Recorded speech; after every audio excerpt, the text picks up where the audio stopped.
Whoa, did you hear that?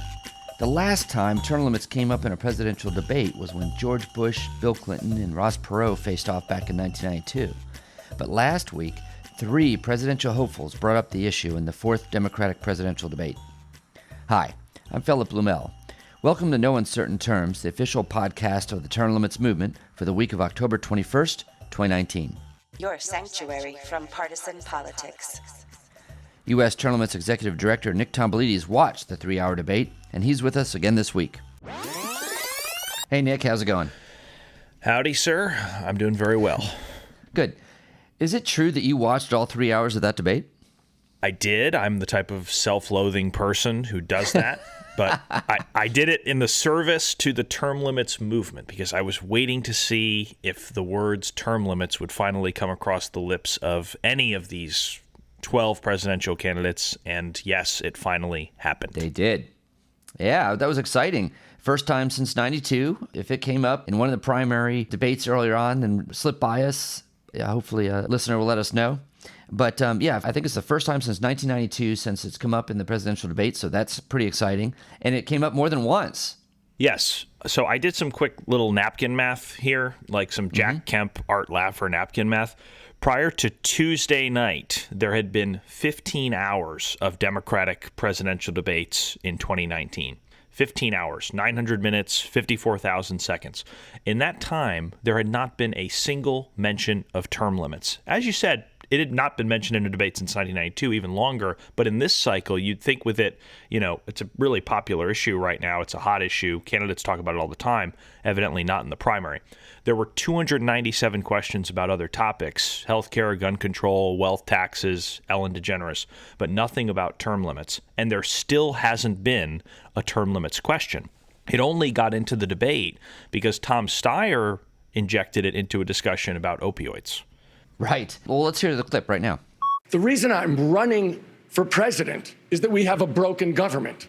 And we have a broken government because corporations have bought it. And every single one of these conversations is about that broken government.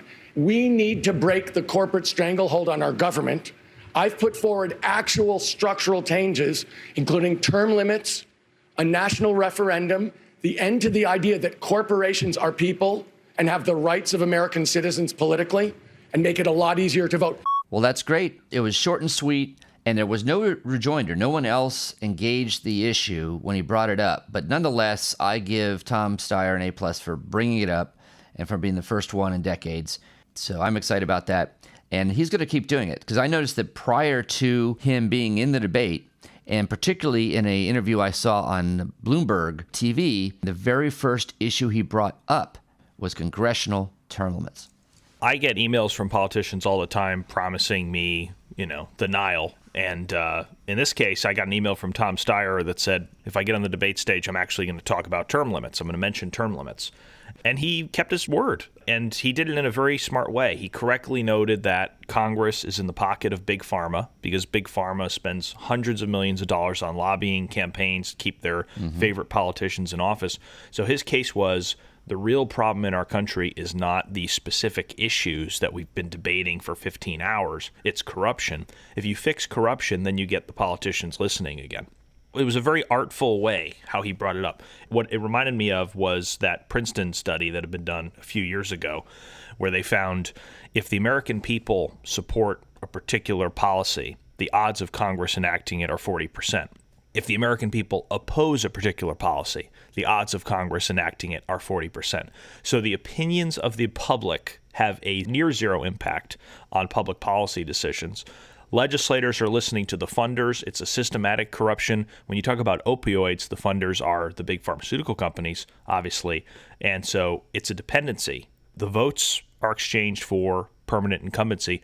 Term limits would break that cycle. I think Steyer deserves great credit for pointing that out and for connecting a hot button issue like opioids to term limits because they're inextricably linked. I think every issue is linked with the idea of politicians being too corrupt. Absolutely. Well, after Tom Steyer, the runner-ups are Pete Buttigieg and Julian Castro, who both also brought up term limits, although not congressional term limits. They brought up Supreme Court term limits, and I still want to give them kudos for that. This is a public service announcement. Ever wonder why senators seem to get wealthier and wealthier once they get into office? Not only are they far more affluent than most of their constituents, they have the ability to legislate money into their own pockets through policymaking.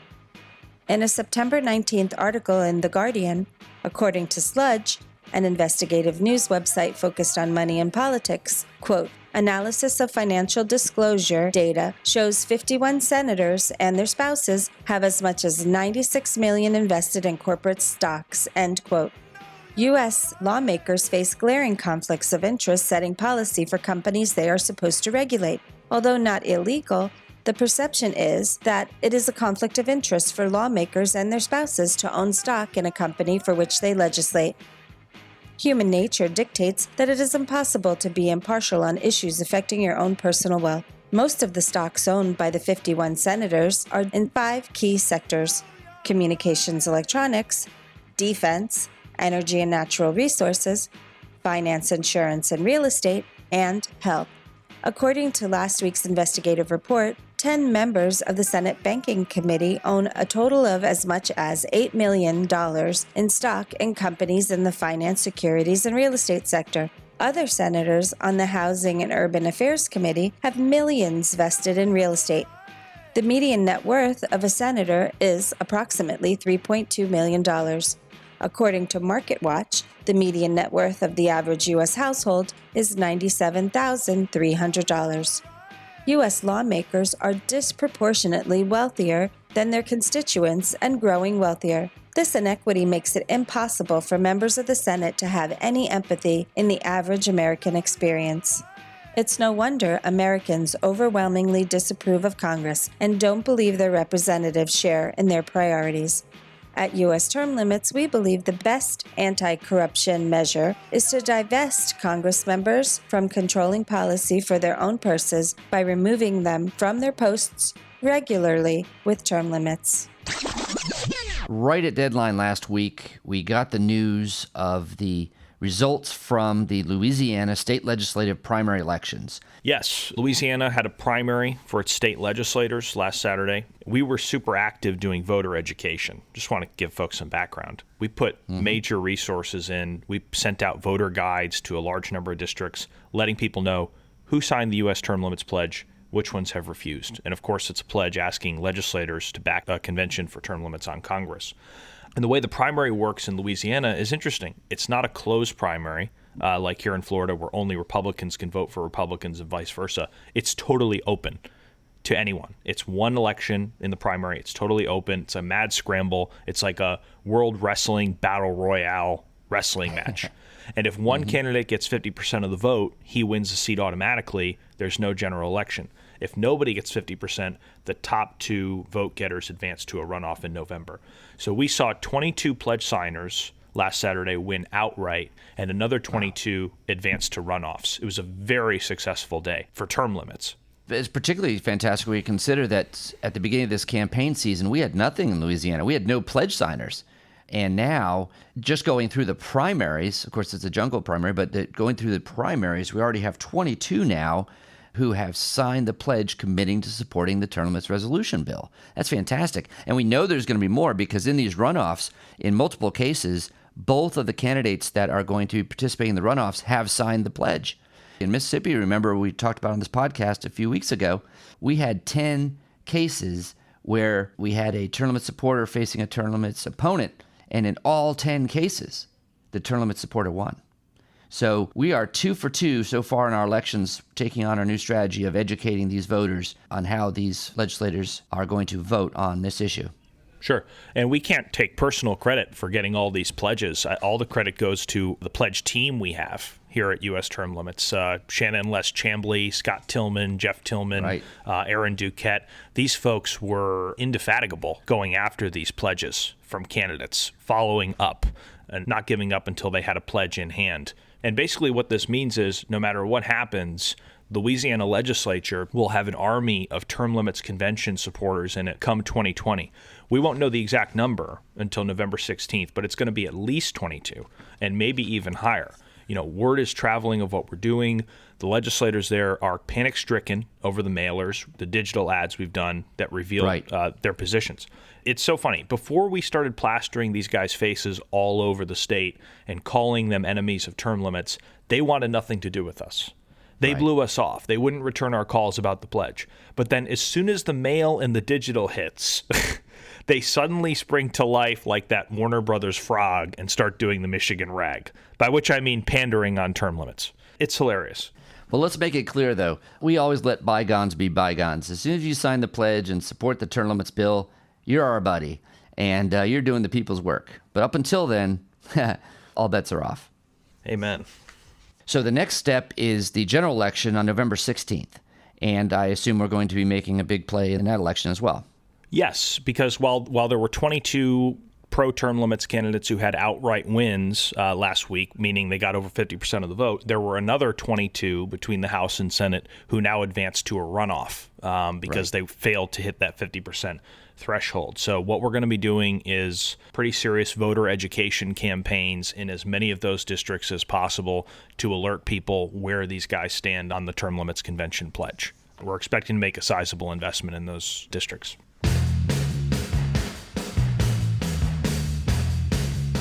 Good afternoon, everybody. Welcome here to our newest talk at FreedomWorks. My name is Sarah Anderson, our Federal Affairs Manager, and joining me today to talk a little bit about term limits and what's going on here in the swamp is Representative Matt Gaetz from Florida's 1st Congressional District. Before we jump into the issue of term limits, share a little bit about your background, how you ended up in politics, and what you're really doing here in Washington to fight the way that things are going here most of the time. Well, I'm a country lawyer from North Florida. I served in our state legislature for 6 years. I loved that service. It was dynamic and interesting and at times bipartisan, and we got a ton done. And it was terrible preparation for service in the Congress, where so often we fall short of the expectations that the country rightfully has for us.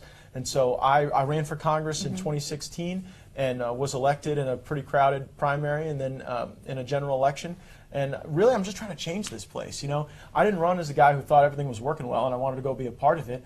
The pitch I made to my voters is that Washington sucks and it's broken, and it's sort of broken on purpose, right? The special interests win when we don't get enough done for the country. And so I think that there are a number of structural changes that we can make that will vastly improve our decision making. And if we do that, we'll get better outcomes. Right. So you mentioned that you served some time in the Florida House of Representatives.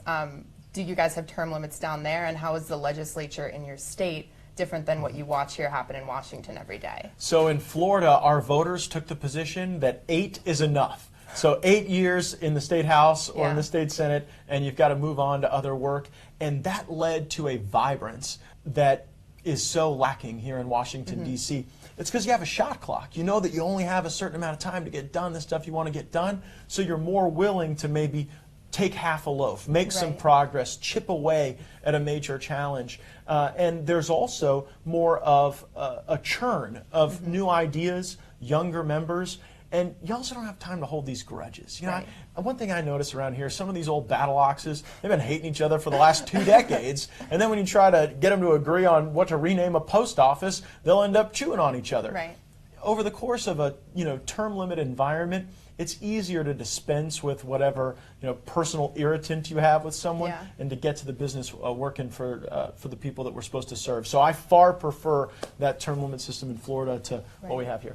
So when you look at the state of Florida, obviously the bill that would implement term limits, a constitutional amendment, is led by Representative Francis Rooney, also from Florida, and the lead sponsor in the last Congress was then Representative Ron DeSantis, who is now the governor of Florida. Yes. What is it about Florida? Obviously, you're now a co-sponsor of this bill, HJ Res 20. What is it about Florida that's pushing your members to lead on it? Well, we've seen the positive impact of term limits in our state. Phil, have you ever had Romano cheese? Sure. Yeah. I accidentally buy it sometimes when the Save-A-Lot runs out of Parmesan. And Romano cheese, if you've ever had it, it's like an old, acidic, foul-smelling cheese that leaves a really bad taste in your mouth. It's nasty, and it goes bad really fast. And I can't help but notice that West Virginia State Senator Mike Romano is a lot like the cheese which bears his name. He's a lawyer, of course, who's been in power for 5 years. Yeah. And at just for some background, at the tail end of the 2019 session, he was the chump who filibustered the term limits convention in the last 30 minutes of the session. He ran out the clock, the gong went off at midnight, and we never got our vote in West Virginia. The vote that we pushed very hard for, and the vote the citizens of West Virginia deserved, all because this one guy who thinks he's a bigger deal than the whole state of West Virginia. So we had an idea. I believe USTL Field Director Scott Tillman had this idea. It was much too clever to have been mine, to stick a big fat billboard smack dab in the middle of his district, calling him out for being the worst, nastiest opponent of term limits in the state of West Virginia. And now that billboard has officially gone up in Clarksburg, West Virginia. I've seen a picture of it. It's got a picture of his face, and it says, Senator Romano blocked term limits on Congress. And it says termlimits.com/Romano. We'll put the picture up. If you go to termlimits.com/Romano, you can see it. The head is overlaid in like a blue hue sort of thing. He looks like some kind of corrupt Smurf. Mm-hmm. And I'm told this is right between his home and his office. So he has to see it every day. His neighbors, his barber, his butcher, his accountant, they're all seeing it. And they're all wondering why Senator Romano threw the people under the bus in West Virginia. And that's exactly what he did. The polling that we had done in 2018 showed that 83% of the citizens in West Virginia supported the congressional term limits resolution, and the House of Delegates passed it 55-42. Our folks there in West Virginia were telling us we were going to pass if it got a vote. And it went all the way to the last day of the session, and the session ends at midnight promptly, and Senator Romano, with his filibuster, in fact, let's play the last bits of it. You know, it started with the Magna Carta. The French still claim that they were the founders of democracy. We're the founders of democracy. We're the birthplace of democracy. We're the light on the hill for every other country on this earth. You know why? Because we have Azingers, we have Jeffries, we have Stallings, we have Romanos, we got everybody. That was so heartbreaking. In fact, you and I, Nick, were watching this live as it was streaming, and when that gavel fell, my heart fell also. And he knew exactly what he was doing, right? It's like in Cinderella, when you know the carousel is going to turn back into a pumpkin. He knew that session would gavel out right at midnight, and if he could just keep his big mouth open for 30 minutes, he could stop this thing from seeing the light of day. So it was an intentional act to kill the term limits convention and prevent anyone else from getting a word in. I'll just say this. Politicians generally pride themselves in being able to get away with this kind of thing, bad actions and votes. They make the assumption no one's ever going to find out. That might have been true before U.S. term limits came along, but it is true no longer. Right. If you can't make them see the light, make them feel the heat. That's it. And we're going to. We're not done in West Virginia by any means. We're starting right now putting together a volunteer team that's going to go back out there, spread the word about what happened in the last session. It was going to pass. The 83% of the voters that support this were going to have their say, and it was robbed from them by Senator Romano. And to be involved, anyone in West Virginia should go to termlimits.com/WV and sign up. There's going to be an awful lot of activities we're going to be involved in, including a trip up to the Capitol, to the State House, and to go door to door and talk to legislators about passing the legislation. We'll be doing that in January. And then, of course, in February, we have Term Limits Day coming up, when the people of West Virginia can make a public display of support of term limits all across the state. So we got a lot of action coming up, and please be a part of it. If you're on the other side of this equation, if you're the politician, you can only survive by hiding, by obfuscating, and by filibustering. What they have to do is basically get down on their hands and knees and pray that the issue never comes up, that no group tries to expose them for opposing this issue. You were absolutely spot on. It is all about hiding. It is all about creating distractions and obfuscations because they are afraid to confront this issue head on. It is that powerful. It is that popular. Thanks for joining us for another episode of No Uncertain Terms. Citizens have unfinished business in West Virginia, where a filibuster from an aspiring career politician prevented a vote on the congressional term limits resolution. If you live in West Virginia, please go to termlimits.com/WV and sign up to volunteer. If you know anyone in West Virginia, please send them the link. With your help, the people will have their say. Also, we have another vote coming up in Louisiana on November 16th. We want to educate the voters on who supports the term limits resolution and who opposes it. This is expensive. Please help us out. You can do so at termlimits.com/donate. Thank you very much for your help. We'll be back next week. If you like what you're hearing, please subscribe and leave a review.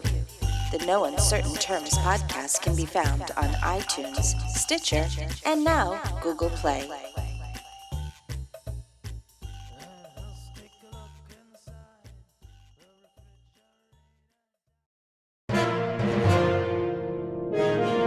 USTL.